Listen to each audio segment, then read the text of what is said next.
Bonjour à tous, ça nous fait plaisir. Bonjour Jacinthe, je vais te présenter dans quelques secondes.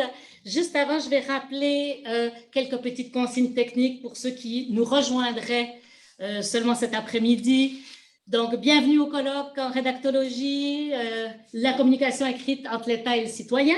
Cet après-midi, nous avons donc cette partie sur l'écosystème, le document écrit dans l'écosystème informationnel du citoyen. Je tiens à vous dire que les enregistrements qui sont en cours ne servent uniquement qu'à la rediffusion pendant la durée du colloque. Donc, je dis ça aux participants. Pour ce qui est des questions à poser à nos conférenciers, conférencières, nous vous demandons de les écrire dans le clavardage ou chat.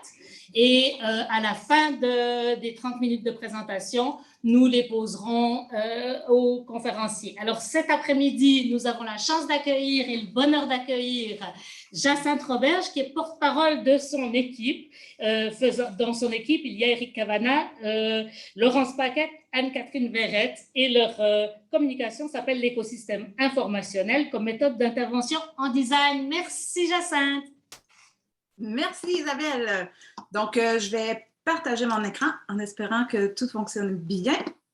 Allons-y ici. Partager. Voilà. Comme ceci. OK. Et voilà. OK. Parfait. Ça fonctionne. Super. Excellent. Merci. Donc, en effet, Isabelle, comme Isabelle vient de le mentionner, le titre de notre présentation est l'écosystème informationnel que nous avons résumé par ESI comme méthode d'intervention en design. Donc, je vais vous expliquer dans ma présentation pourquoi et comment une équipe d'enseignants en design a décidé d'intégrer l'écosystème informationnel comme méthode d'intervention, comme méthode pédagogique. Donc, en effet, je suis représentante d'une équipe de 4 personnes, présentée qu'Isabelle a présenté juste avant. Donc, l'équipe est composée d'Éric Cavana, qui est linguiste de formation et professeur titulaire à l'École de design de l'Université Laval, et de Laurence Paquette et Anne-Catherine Verrette, qui sont toutes deux chargées d'enseignement en design, et moi-même, professeure en design et maintenant directrice de la maîtrise en design d'interaction offerte à l'école. Donc, je vais vous présenter, avant d'aller dans le vif du sujet, je vais vous présenter un petit peu le contexte pédagogique dans lequel nous avons mis en place cette méthode d'intervention. Donc, d'abord, je pense que ça peut être intéressant de savoir que notre école est située dans un édifice patrimonial du centre-ville de Québec. Donc, nous, on est hors campus, on n'est pas on partage pas le lieu commun de tous. On est à l'extérieur du campus, dans le centre-ville de Québec, dans le quartier Saint-Roch, un vieux bâtiment qui a beaucoup d'histoire au centre-ville de Québec. Et puis, on partage ce lieu avec l'école d'art. Donc, école d'art et de design, nous sommes ensemble dans le quartier Saint-Roch. Puis, il y a différents programmes donc, qui se côtoient dans cette école. Du côté du design, on a le programme de design graphique au niveau du baccalauréat, de design de produits, de programme d'animation vidéo. On a aussi un programme de design d'interaction au niveau de la maîtrise et d'autres maîtrises de design de recherche. Donc, il y a quand même beaucoup de monde qui se partage ces lieux-là. Puis, nous, comme équipe enseignante, nous avons la responsabilité, Laurence, Éric, Anne-Catherine et moi, de former, d'enseigner les futurs designers de communication. Designers de communication qui étudient dans les programmes que je vous ai mentionnés juste avant. Puis, par designer de communication, par produit de communication, nous, on fait référence au design de documents dans lesquels on retrouve l'information, au design de systèmes d'information et au design de services aussi. D'ailleurs, on a un cours spécialement dédié au design de services, à la maîtrise en design d'interaction. Puis, ensemble, on partage quand même la responsabilité pédagogique de 45 crédits universitaires de deuxième cycle à la maîtrise en design d'interaction et 15 crédits de cours au baccalauréat en design graphique. On couvre ces crédits, cette responsabilité-là depuis un peu plus de 20 ans à l'école de design. Donc, qu'est-ce que ça veut dire, ça, au niveau de la maîtrise en design d'interaction? On parle de cours comme des cours d'architecture d'information web. On parle de cours de design d'interface, de design d'interaction, de théorie, fondement en design, de pratique de la profession du designer d'interaction. Et à ça viennent s'ajouter, bien sûr, un essai et un projet d'intervention, étant donné qu'on est à la maîtrise professionnelle. Au baccalauréat en design graphique, on est plutôt au niveau de cours en design, carrément en design d'information, des cours de facteurs humains. Puis des cours, on a aussi la responsabilité d'atelier de design d'interface qui va toucher, lui, en étant plus pratique, à l'ensemble de ces sujets, de ces thèmes-là. Donc, c'est dans ce contexte-là qu'on travaille, qu'on enseigne. Et puis, étant donné, là, vous comprenez que c'est vaste, il y a plusieurs cours dans tout ça. Fait que, comme responsable pédagogique, on a aussi le devoir d'uniformiser, de créer de la cohérence, de générer un certain fil conducteur de manière à créer une expérience la meilleure possible pour nos étudiants, pour leur donner aussi une expertise plus forte dans ce domaine-là. Donc, pour ce faire, on a mis en place depuis les années 3 approches centrales à notre enseignement.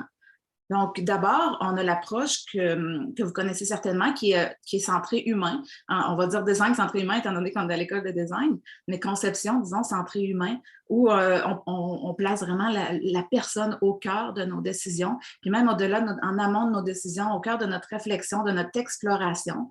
Puis on préfère vraiment parler d'humain que d'utilisateur dans notre cas, parce que ça représente là, la personne au sens large. Il y a tout un débat dans notre domaine par rapport à la manière de nommer cette personne pour qui on conçoit, mais nous, on préfère parler de design centré humain.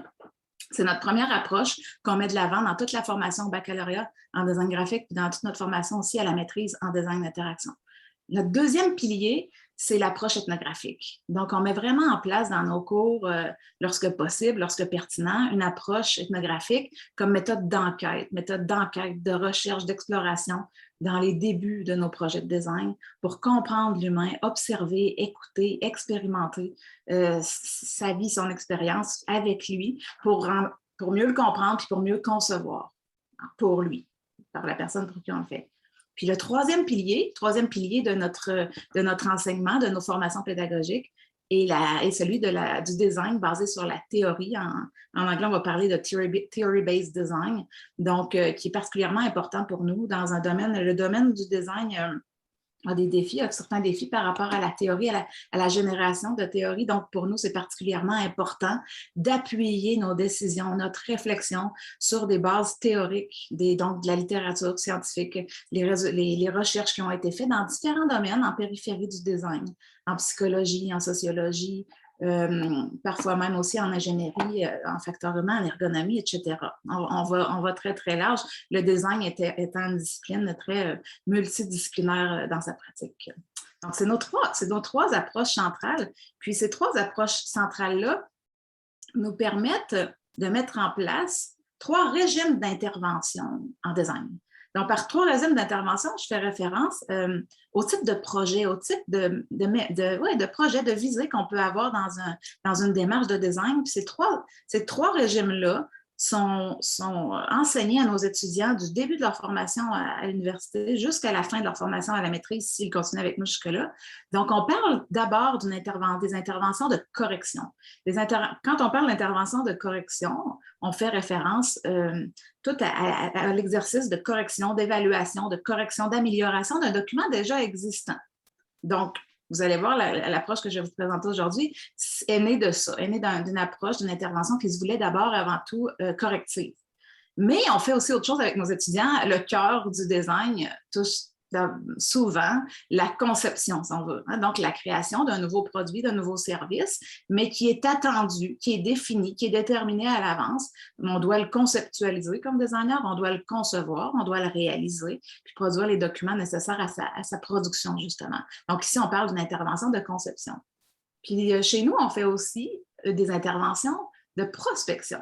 En ergonomie, il y a les ergonomes Robert Ébrangier, Jean-Marc Robert, qu'on connaît, qui est de la Polytechnique de Montréal, a proposé le concept, la discipline de l'ergonomie prospective.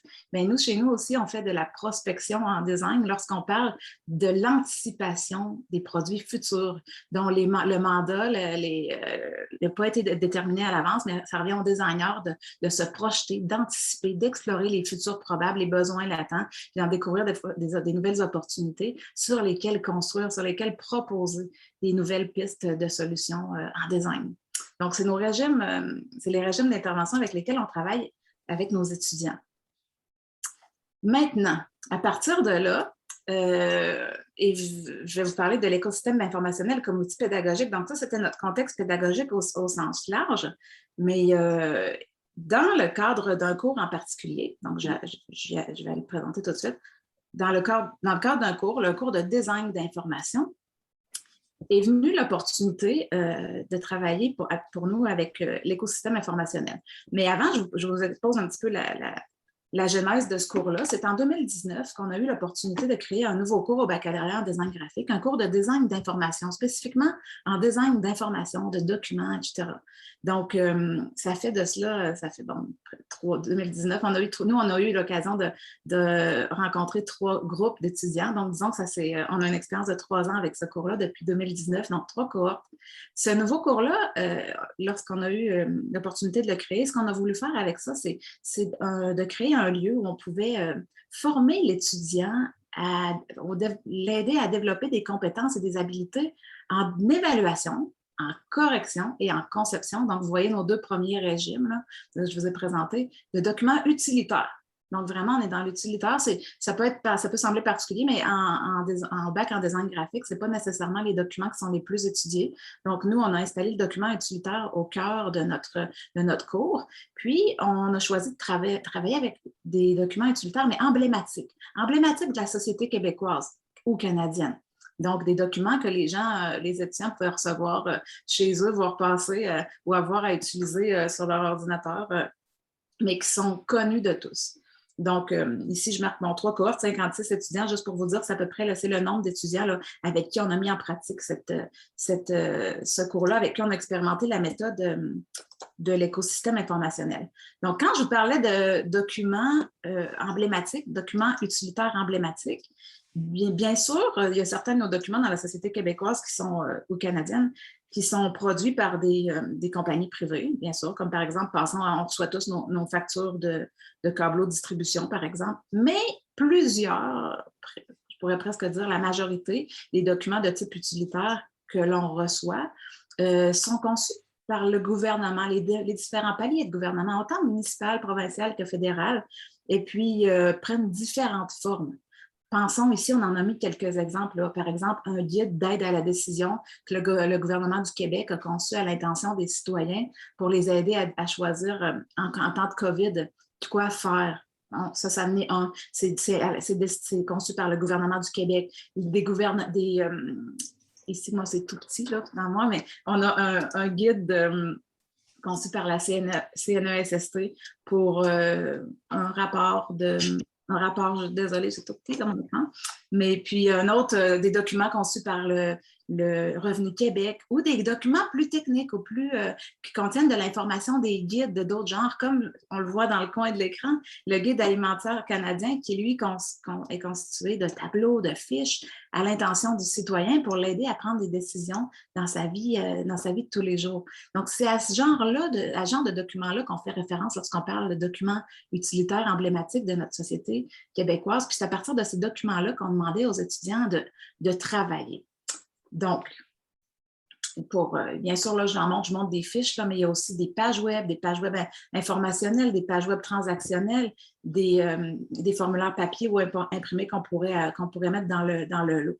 Okay? Puis, oui, en passant, ça, c'est vraiment, ces documents-là sont vraiment représentants. On a formé là ils forment un corpus, là, le corpus typique de la recherche puis de la pratique en design d'information qui se fait depuis plus de 40 ans. Okay? Donc, si on retournait, on verrait que c'est vraiment le corpus type de la recherche et la pratique en design d'information. Bon, une fois qu'on s'est dit qu'on voulait travailler sur ces documents utilitaires-là, on constate, on avait déjà constaté, dans le fond, la complexité grandissante dans nos sociétés qui sont marquées par des enjeux de plus en plus complexes. Hein. Puis ce que ça veut dire, ça, du point de vue des designers, c'est que c'est de plus en plus difficile de comprendre, d'appréhender la réalité dans laquelle s'inscrivent ces documents-là. Donc, il a besoin de méthodes de designer pour mieux saisir la complexité ambiante, déjà en être conscient, la saisir, la noter, la décrire. pour lui permettre de l'avoir, puis ensuite, bien sûr, de produire des documents qui vont être d'autant plus pertinents et d'autant plus efficaces pour l'utilitaire, pour la personne à qui il est dédié. Donc, en design, dans l'approche traditionnelle en design, nous aide plus ou moins à appréhender cette complexité-là.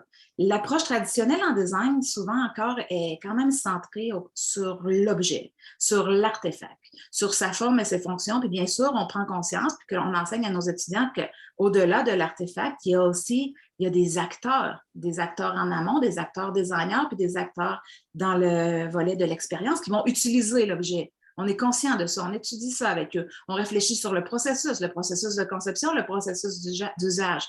Puis, on réfléchit, puis on met aussi dans la balance toute la question de l'expérience avec le produit, les modes de vie de l'utilisateur. Qu'est-ce qu'ils font? Quand je vous parlais d'ethnographie tout à l'heure, bien, on a des démarches qui nous permettent d'aller collecter ça. Mais encore, la majorité des méthodes de collecte, de réflexion qu'on a à notre disposition comme designer sont pas nécessairement très utiles ou très adaptés à la compréhension de la complexité informationnelle des artefacts qu'on utilise, de la complexité informationnelle interne et externe aux documents. Souvent, les étudiants vont s'intéresser un peu plus à la complexité externe. Quand je parlais d'acteurs, de processus, on est plus dans l'environnement dans lequel vit le document, mais la complexité interne, un peu plus difficile à capter. Puis même la externe, nos outils ne nous permettent pas d'aller la chercher parfaitement ou bien. Donc, on était face à ce constat-là. C'est face à ce constat-là qu'on s'est dit, en fait, c'est peut-être ça serait la notion de concept, le concept d'écosystème est peut-être une piste intéressante à explorer pour aider nos étudiants pour développer une méthode qui, elle, serait vraiment appropriée à ce type de collecte d'informations-là, à ce type de représentation-là. Là, quand on parle de concept, nous, d'écosystème informationnel, on fait référence au départ, bien sûr, on est allé puiser du côté de l'écologie. Le concept en soi d'écosystème nous vient de l'écologie, mais rapidement a été utilisé, s'est déplacé dans différentes filières, chez nous, dans différentes filières du design. On l'a rapidement retrouvé en architecture d'information. Si on lit un peu dans le domaine du design d'expérience utilisateur aussi, en design d'interaction aussi. Donc, il est parti de l'écologie, mais il est arrivé chez nous assez rapidement. Et puis là, nous, on s'est dit aussi, bien, pourquoi pas utiliser ce concept-là qui a une puissance forte représentative. Le concept d'écosystème nous amène rapidement à schématiser, à représenter. Puis ça, c'est très parlant, puis c'est très significatif pour nos étudiants en design graphique. Ça va chercher leur force, leurs compétences de base. Donc, on s'est dit que ça allait les interpeller relativement naturellement. Et puis, bon, mais de par sa forme, puis de par sa nature, l'écosystème nous amenait à structurer, à définir, à noter le contexte, chose qui est difficile à faire avec nos autres méthodes. Donc, on s'est dit, bon, mais pourquoi pas introduire cette notion-là d'écosystème informationnel comme méthode pédagogique, comme au-delà de méthode pédagogique, même comme méthode d'intervention en design dans les régimes de correction et les régimes de conception. Donc, on est parti sur cette idée et on a créé un exercice pédagogique, justement, dans le cadre du cours de design d'information, dans lequel on demandait aux étudiants de générer, de créer l'écosystème informationnel d'une réalité auquel est confronté le citoyen québécois. Ici, ce que je vous montre, c'est l'exemple qu'on donnait à nos étudiants au départ pour leur expliquer un peu c'était quoi un écosystème informationnel, puis surtout pour leur faire prendre conscience de la complexité de l'information qui fait partie de la vie, qui fait partie de l'environnement d'un usager, d'une personne, même dans une tâche banale, simple. Et ici, l'exemple qu'on leur présentait, c'était l'exemple de l'automobiliste québécois, disons. Okay? L'automobiliste québécois qui avait à aller faire un tour à la station d'essence, soit pour faire le plein ou vérifier la pression de ses pneus. Un automobiliste québécois qui doit aller à la station d'essence. Quelle information va-t-il rencontrer dans le système, dans l'écosystème qui l'entoure? Cette simple activité-là, qui peut vraiment avoir l'air banale au départ, on réalisait rapidement l'ampleur de l'information auquel est confrontée la personne, de l'automobiliste. D'abord, le premier système, on leur expliquait le premier système informationnel auquel la personne est confrontée, mais c'est l'automobile. Déjà, à l'intérieur de son automobile, il y a toute une tonne d'informations, qu'elles soient volontairement présentées comme de l'information ou perçues par l'utilisateur comme de l'information. comme par l'automobiliste, comme de l'information. Puis là, après ça, on descendait avec lui, puis on lui présentait, on exposait les sous-systèmes informationnels auxquels allait être confrontée cette personne-là lorsqu'elle allait avoir à agir, à réaliser sa tâche. Donc là, on parle de premier sous-système. On leur montrait l'indicateur, le tableau de bord qui a de l'information par rapport à l'essence et autres. On leur parlait du volant sur lequel il y a de l'information par rapport au contrôle, par rapport au clignotant, aux essuie-glaces. Les données techniques de la voiture qui sont dans la portière, si on veut gonfler ses pneus, par exemple. Tout ce qu'on a dans notre portefeuille, nos cartes de membre, nos manuels techniques, etc., etc. Puis la fiche continuait comme ça en longueur. Donc, c'était vraiment l'exemple qu'on leur donnait, de un, pour leur faire prendre conscience de l'ampleur, puis de deux, pour leur donner, pour leur les guider, parce que nous, on voulait qu'ils le fassent. On voulait les lancer dans l'exercice dans le cadre d'un projet de correction-conception de documents.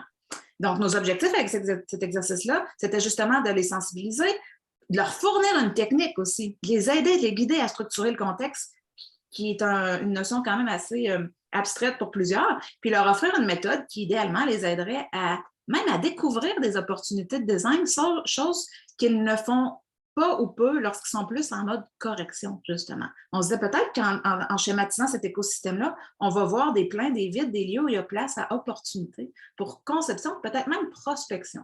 Donc, on envisageait même aller là. Après 3 ans, après 3 cohortes, après 3 groupes rencontrés, on en est venu à quelques constats de positifs ou négatifs de cette méthode d'écosystème comme méthode d'intervention en design. Premier constat, il y a quand même un jugement positif chez la majorité des étudiants par rapport à l'outil. On se dirait à peu près 90% des étudiants dans nos classes d'année en année sont agréablement surpris par l'outil qu'on leur propose, par le concept qu'on leur propose, qui leur permet de prendre en compte puis aussi de réaliser l'importance du contexte. Puis eux-mêmes aussi en sont venus à ces réflexions-là. Mais ça me permet peut-être même d'anticiper des solutions de ce design. Donc, on trouvait ça vraiment intéressant.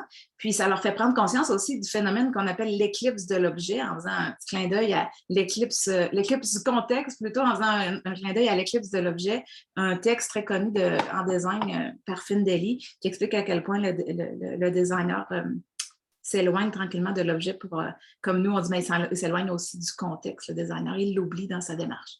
Donc, constat positif, surtout prise de conscience de l'importance du contexte. Deuxième constat, difficulté importante avec l'application du concept tel qu'enseigné. Donc, oui, c'est intéressant, mais c'est difficile. C'est difficile, peut-être mal compris aussi, on le réalise en discutant avec les étudiants en 1-1. Ça génère de la frustration parce que, entre autres, c'est un exercice qui est plutôt lourd à faire. Ça demande du temps. Par exemple, pensons à la tâche d'un étudiant qui s'attaquait à la tâche des documents d'immigration. C'est costaud.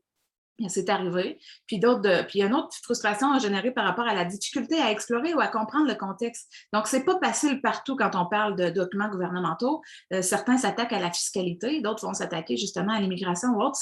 Ça peut devenir lourd, complexe, difficile. Donc, ça génère aussi certaines frustrations chez nos étudiants. Ce n'est pas que positif. On remarque aussi rapidement, lorsqu'ils se lancent dans l'exercice, les étudiants, qui confondent rapidement, qu'il y a confusion entre l'écosystème d'information et l'écosystème de service. 2 concepts qui peuvent se rapprocher, puis qui, par hasard, sont enseignés pas mal au même moment à nos étudiants dans leur parcours universitaire. Donc, il y a confusion entre les deux, on le remarque lorsqu'ils produisent leurs documents. Ensuite de ça, 4e constat, il y a amélioration significative de la compréhension de l'écosystème lors des rencontres individuelles. Donc, ils ont peut-être un petit peu de misère à comprendre lorsqu'on le présente au grand groupe, mais lorsqu'on fait nos rencontres avec eux, puis qu'on leur amène plus d'informations, des nouvelles explications, et qu'on les aide directement à comprendre le document qu'ils ont choisi, ben là, les choses, c'est clair, puis ça devient plus clair, puis il y a plus de bonheur chez nos étudiants, on le sent, ils ont envie de continuer puis de repartir. 5e constat, le développement des écosystèmes produits par nos étudiants est souvent minimal et superficiel. Donc, l'exemple qu'on leur a donné, il va loin. Eux ne sont pas toujours capables d'aller aussi loin. Plein de raisons. Peut-être un manque d'expérience de leur part, manque de connaissance des documents qu'ils ont à étudier, manque d'expérience dans l'activité liée à ce document-là. Peut-être manque de motivation aussi ou de temps parce que c'est un cours de 3 crédits, donc ils n'ont pas des dizaines et des dizaines d'heures à y accorder chaque semaine. aussi, on pense, en ayant discuté avec eux, quand même que cet exercice-là d'inventaire est relativement fastidieux. Donc, on voit vite que l'étudiant se pose des questions sur le rapport bénéfice-coût. Est-ce que vraiment ça vaut la peine d'aller si loin, de mettre tant de temps sur cet exercice-là? 6e et dernier constat général, on remarque peu d'impact sur l'amélioration concrète des documents sélectionnés. Donc, oui, ils apprécient, oui, ils voient que ça les aide à comprendre la réalité qui entoure le document, mais finalement, est-ce que ça sert vraiment lorsqu'ils arrivent en mode conception-correction? Pas tant. On ne voit pas le lien, nous, dans leur justification des modifications qu'ils ont effectuées. Ça va être ils vont plutôt justifier par des frustrations qu'eux-mêmes ont vécues dans le document, puis pas tant sur ce qu'ils ont découvert en faisant l'écosystème. Donc, il y a rarement utilisé pour justifier des décisions, puis ne semble pas mener à des améliorations concrètes, tant en correction qu'en conception. Donc, nous, à la lumière de ces constats-là, donc, qui se résume peut-être en 2 grands constats qui nous frappent davantage. De un, faible rapport coût-bénéfice pour l'étudiant, on le retrouve partout, puis ça joue sur plusieurs des constats. Puis deuxième, on s'est dit, nous, que peut-être en fait que cet inventaire-là est relativement artificiel pour l'usager réel. Le designer, lui, a peut-être envie de le faire, mais dans la vraie vie, rare est l'usager qui, lui, va faire l'inventaire de tous ces documents, de toute cette information qui entoure son environnement. Donc, il y a quelque chose d'artificiel dans l'exercice. Puis, c'est fastidieux, c'est lourd. Donc, on s'est dit, OK, changement d'approche. On croit encore à l'écosystème informationnel. Certainement, il y a quelque chose là. Mais et si on recadrait? Et si on centrait sur autre chose que l'artefact? Parce qu'au départ, on était vraiment parti, au cœur de notre démarche d'écosystème, c'est un objet, un artefact, c'est un produit. Et si on réorientait? Alors, c'est ce qu'on a choisi de faire. On a choisi de se rediriger vers quelque chose de nettement plus humain, de plus centré humain, propre à notre approche à nous, le comportement informationnel ou information behavior. Donc, puis une petite définition ici faite par Case et Given, qu'est-ce que c'est ça, les comportements informationnels? C'est la manière dont les individus perçoivent, cherchent, comprennent ou utilisent l'information dans différents contextes de leur vie. Puis là-dedans, on inclut autant les rencontres accidentelles, en guillemets, avec de l'information, que les besoins, la recherche, la sélection, et même parfois le fait d'éviter de l'information. Ça fait partie du comportement informationnel d'un individu. Donc, c'est vers ce domaine-là qu'on s'est redirigé, qui est énorme, qui est un domaine de recherche énorme, qui a plus de 70 ans d'existence. Donc, il y a vraiment beaucoup de données, beaucoup de recherches qui ont été faites dans ce domaine-là. Pour nous, d'en faire un inventaire complet, c'était impossible. Donc, on a décidé d'aller vers une synthèse connue, reconnue, primée. Donc, la synthèse qui a été faite par Donald Case, qui en est à sa 4e édition en 2016, qui lui a produit en 2002, je crois, initialement, qui s'appelle Looking for Information, puis qui fait justement la synthèse des plus importantes recherches dans le domaine du comportement informationnel. Donc, on s'est dit qu'on va partir de là, puis on va extraire du champ des comportements informationnels différents principes qui seraient susceptibles de nourrir une nouvelle version de l'écosystème informationnel. Donc là, on en est encore à, ce que je vais vous présenter là, c'est vraiment une première extraction. On en est encore à mieux les analyser, les comprendre. On espère à travers ça, ce qu'on trouve intéressant au-delà, plus que ce qu'on faisait avec l'artefact, on se dit, en plus, en allant fouiller dans la recherche en comportement informationnel, on va venir enrichir le volet théorique de nos designers, chose importante et manquante chez nous. Puis, on va même faire un retour encore plus sérieux vers la démarche centrée humaine, parce qu'on parle du comportement informationnel. Donc, ici, je vais vous présenter, voyez-vous, c'est ça, on en a extrait au final de cette grande synthèse-là, 20 concepts, 20 constats, 20 principes, validés par la recherche en comportement informationnel, chose qu'on trouve particulièrement forte ici, et puis que nous, on a divisé en 5 catégories, 5 regroupements. Donc, je vais vous les présenter. Déjà, les grandes catégories, puis j'ai mis dans les 5 catégories, je vais aller directement avec la première. Ici, on va y aller un par un, je les ai toutes une par une. Je vais vous les souligner rapidement. Donc, premier constat, première catégorie qu'on est allé extraire de cette recherche-là, une catégorie au niveau de la généralité des comportements informationnels. Donc, par exemple, la recherche d'information est pratiquée au quotidien, dans la vie de tous les jours, par tous et par toutes. Des constats comme ça qui peuvent sembler évidents, mais qui sont appuyés par la recherche, puis qui peuvent être d'une aide surprenante pour le designer qui veut réfléchir puis centrer sa démarche sur un utilisateur, de prendre conscience que ce n'est pas uniquement lorsqu'il est devant son document qui réfléchit puis qui cherche son information. C'est partout, dans tous les moments de sa vie. Bon, c'est des constats comme ça qu'on a tirés. La recherche d'informations se fait souvent sans objectif précis. Alors que souvent, dans certains projets, on a vu nos étudiants travailler en se disant « Mon utilisateur veut de l'information, cherche l'information. » Pas nécessairement. Pas nécessairement, ça se fait souvent. Puis surtout depuis l'arrivée du web, on est plus en mode browsing qu'en mode recherche concentrée. D'autres constats qu'on a tirés, la plupart des comportements ne sont ni rationnels ni optimaux.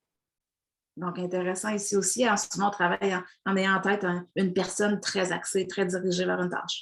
Puis, voyez-vous, on en a 5 comme ça. Je vais vous nommer rapidement les grandes catégories parce que je vois le temps. Puis si je ne me trompe pas, là, on est pas mal vers la fin.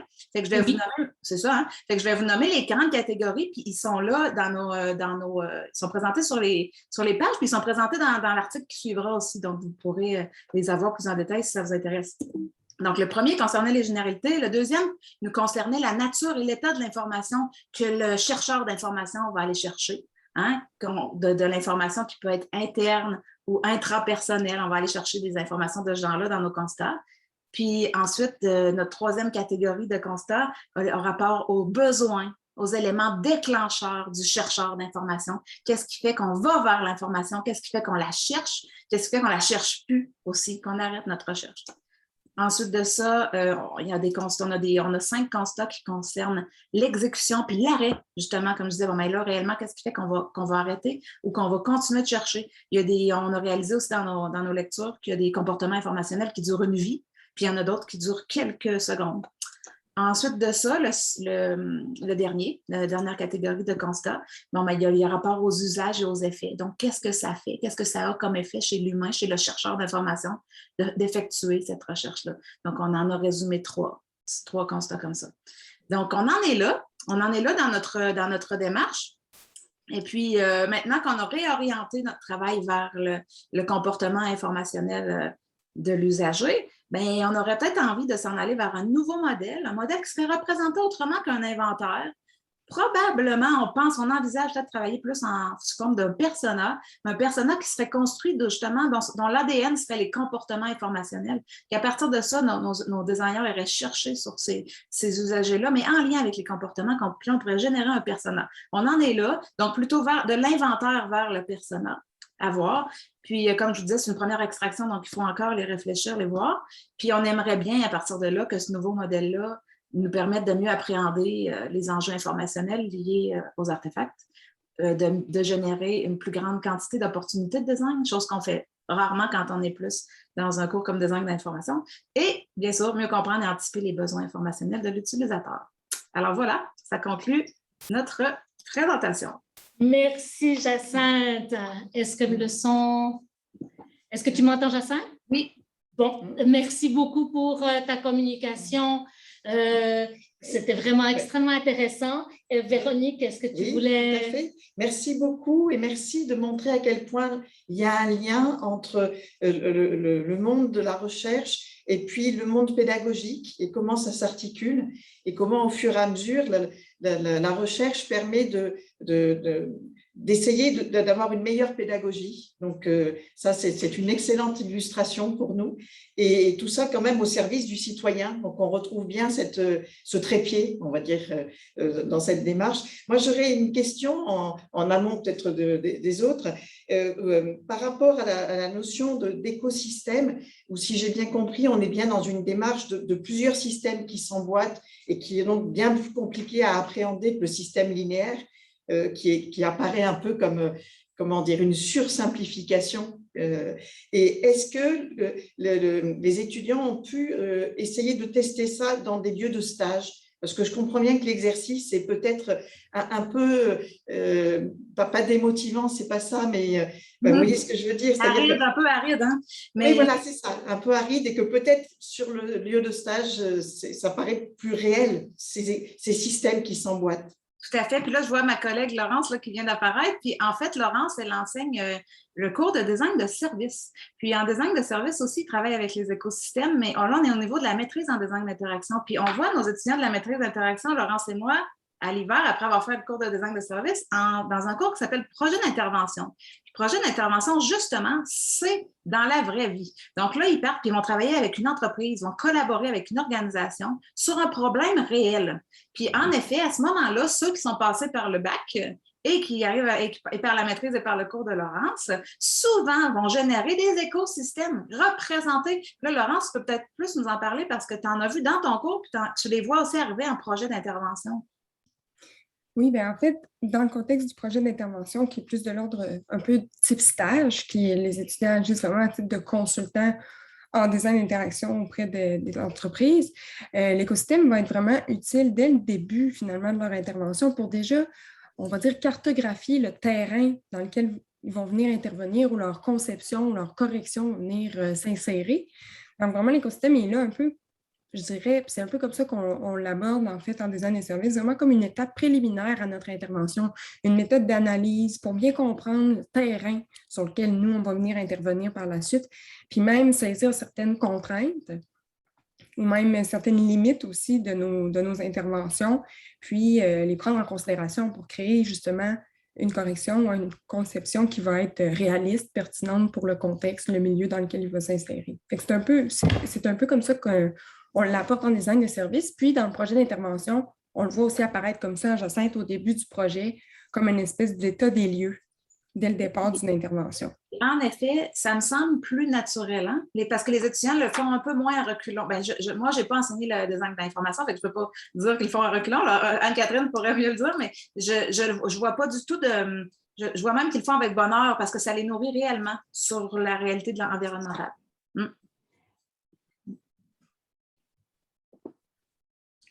Bonjour, je lis une question. Alors, je me demande, y aurait-il des liens à faire avec les sciences comportementales? Certainement, certainement. Puis, en fait, aussi, déjà, c'est behavioral information, comportement informationnel. Donc, certainement, on est dans le comportement. Nous, c'est une première synthèse qu'on a fait là, chez Case, mais bien sûr qu'on peut aller au-delà de ça. Puis, les sciences comportementales, ça me fait aussi penser à nos démarches un petit peu plus ethnographiques, parce que lorsqu'on va en ethnographie aussi, on s'intéresse beaucoup au comportement. On observe les comportements, le quoi, le comment. Donc, il y aurait certainement des liens à faire déjà avec les méthodes que nous, on a en place et d'autres sources de connaissances, certainement, oui. Alors, j'ai deux questions. Il y en a une qui va prendre peut-être du temps parce que qu'est-ce qu'un personnage? Je pense que ça, vous allez terminer par ça parce que s'il vous reste du temps.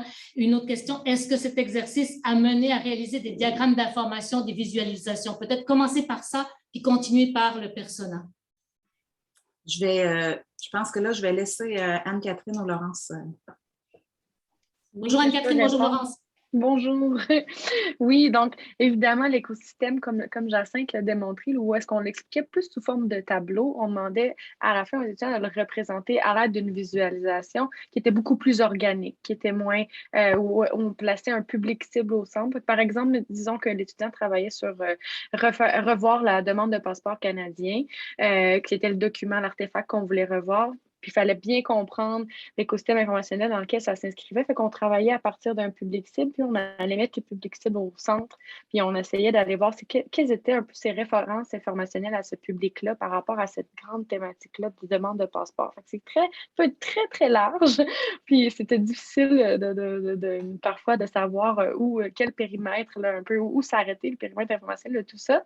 Mais évidemment, oui, c'était au final l'artefact que les étudiants remettaient, là, ce qui représentait l'écosystème, c'était une visualisation qui était... on n'a malheureusement pas d'exemple parce qu'il fallait demander les autorisations aux étudiants, puis on n'a comme pas eu les autorisations en temps. On est vraiment désolés. Mais oui, c'était visualisé, c'était... Merci. Et là, il est 14h10, il nous reste 5 minutes. Quelqu'un veut peut-être essayer de résumer ce que c'est qu'un persona dans la démarche du design? Voulez-vous que j'y aille, les filles? Je peux expliquer. Un persona, bien, bonne question. Voyez-vous, je n'avais même pas pensé. Désolée si ce n'est pas clair. Un persona, là, c'est une représentation de notre utilisateur. C'est une représentation de la personne à qui est destiné le produit, mais vraiment une représentation sous forme réaliste. Donc, on crée à partir D'abord, un persona, normalement, c'est généré à partir de recherche, de recherche terrain, là, de recherche en design, où on va sur le terrain, rencontrer des gens, faire de l'observation, discuter, faire des entrevues et tout et tout. Donc, il y a vraiment, on va collecter de l'information. À partir de l'analyse, de la synthèse de cette information-là, on génère un profil, on pourrait appeler ça un profil, là, mais dans notre domaine, c'est pas pareil, un profil et un persona. On va générer un profil utilisateur, puis qu'on va nommer, on va lui donner un nom, on va lui donner un visage, il va avoir des caractéristiques propres à sa vie, d'où il vient, où est-ce qu'il vit, son statut matrimonial, etc. On crée vraiment une personne sous plusieurs angles. Tous les angles pour être multifacette dans l'expérience que l'on connaît, que l'on comprend, que l'on décrit de cette personne-là. Puis son comportement justement informationnel pour être là-dedans. Il y a ses objectifs d'usage sont habituellement là-dedans. Ses besoins sont souvent là-dedans. Ses motivations à utiliser. Ses motivations même dans la vie, à court terme, à moyen terme, à long terme. Donc, c'est vraiment, on vient créer une personne réelle, mais qu'on crée à partir de notre collecte. Puis, on fait attention, un persona, ce n'est pas la représentation d'une personne qu'on a rencontrée avec qui on a eu une entrevue, pas du tout. C'est une combinaison de données, les données les plus fortes, les plus saillantes. Donc, on va comme c'est un peu un archétype, si on veut, un persona de nos usagers réels. Puis, c'est ça aussi, ça prend une forme assez graphique. Puis, normalement, on utilise le persona lors de la prise de décision en design, lorsqu'on est en conception, on peut même l'utiliser pour évaluer, vérifier si on est sur la bonne voie. Donc, grossièrement, c'est ça. Merci beaucoup. C'est un bon résumé, je trouve. J'espère que ça répond à la question de Michel Monte. Est-ce que vous voyez d'autres questions dans le chat, dans le clavardage? Questions-réponses? On peut rouvrir questions-réponses?